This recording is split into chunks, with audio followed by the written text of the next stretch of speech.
Donc, le 4B, on doit donner le nom UPAC de cette molécule-là.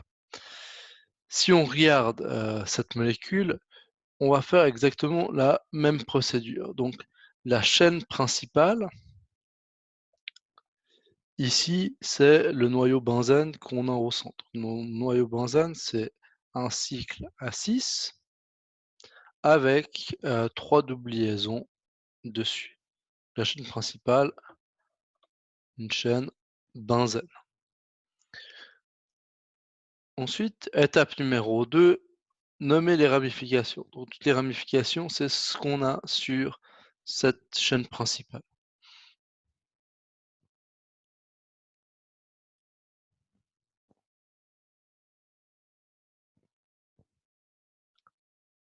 Donc, j'ai des ramifications ici et ici qui comprennent un carbone, donc c'est des méthyles. Ces méthyles, je les ai 2 fois, donc on a un diméthyle. Quand on va classer ces substituants après, c'est le M de méthyle qui va être important. Ensuite, j'ai un substituant avec 1, 2, 3, 4 carbones. 1, 2, 3, 4 carbones. 4 carbones, substituant butyle, qu'on va classer B. Et on a un dernier avec 1, 2, 3 carbones. 1, 2, 3 carbones, et c'est un substituant propyle. Propyle, on va mettre le P. Maintenant, on a la troisième étape, et la troisième étape, généralement, c'est la plus dure, c'est la numérotation. Donc pour cette numérotation-là, au final, ça n'a pas de sens. Il y a des endroits où je vais pas commencer la numérotation, je vais pas la commencer ici, je vais pas la commencer là, et il y a assez peu de chance au final que là et là, ça marche. Puisqu'au final, on va avoir trop de vide qu'on va tourner dans le sens horaire et anti-horaire. Donc les positions sur lesquelles on va commencer la numérotation, c'est soit là, soit là. Maintenant, si on regarde dans les 2 numérotations, donc je vais faire une première numérotation en noir. On va avoir si je peux nouveau aller dans le sens anti-horaire ou dans le sens horaire. Ici, ce qui va être le plus avantageux, sens horaire. On va avoir 1, 2, 3 et 4. 1, 2, 3 et 4.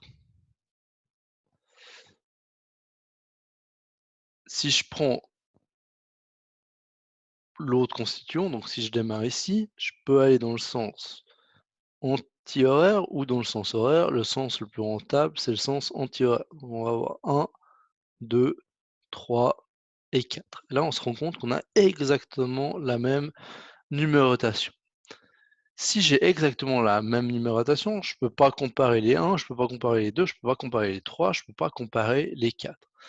Donc je dois trouver une règle au final pour dissocier ces deux.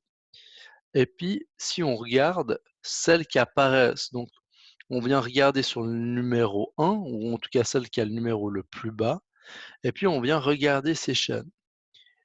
Ici, j'ai une chaîne méthyle, et puis ici, j'ai une chaîne propyle. En cas d'égalité, on va regarder au final l'ordre alphabétique, LMNOP, donc le M, il est prioritaire sur le P. Important cet ordre alphabétique, on vient uniquement le comparer si par hasard on a des numérotations identiques. Donc on va s'arranger pour que le M, il ait la numérotation au final qui soit le plus favorable, et puis ça veut dire qu'entre 1 et 4, le plus favorable, c'est le 1. Donc on va venir choisir cette numérotation orange.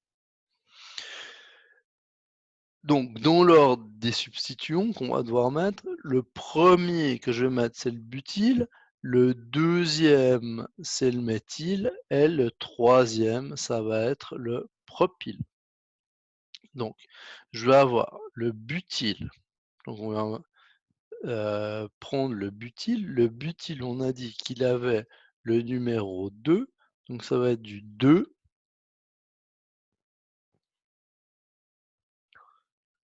butyl tiret, ensuite on va avoir le M du méthyle, donc c'est un diméthyle. Les méthyles, ils apparaissent aux positions 1 et 3. 1,3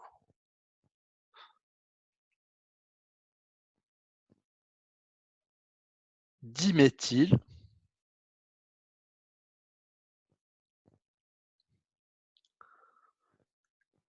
tiret 4 propyle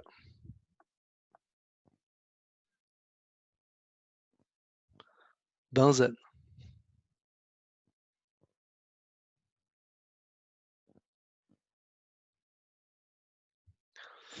Maintenant, si je veux, trouver, rapidement au final la formule brute du composé, je peux rapidement compter le nombre de carbone. Donc si je compte le nombre de carbone, sur le benzène, j'ai 6 carbones.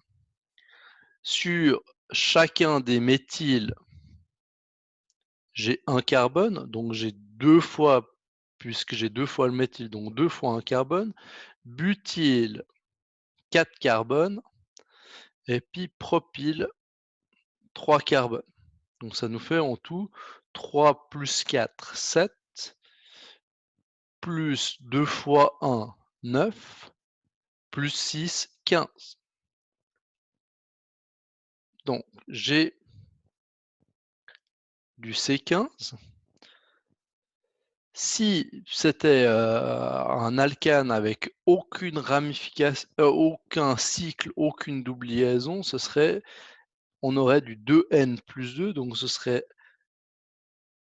2N+2, donc 2 fois 15, 30, 32. Et à ce 32, je viens au final soustraire 2 hydrogènes à chaque fois que j'ai un cycle. Donc je vais enlever 2 hydrogènes parce que j'ai un cycle, et puis j'ai enlevé 2 hydrogènes par double liaison. Donc ici j'ai 3 doubles liaisons, donc j'enlève 6 hydrogènes pour les doubles liaisons. Et puis ça me dit que c'est du C15H24. Donc ça, c'est une technique pour gagner du temps sur la numérotation. On vient enlever 2 hydrogènes à chaque fois qu'on boucle un cycle.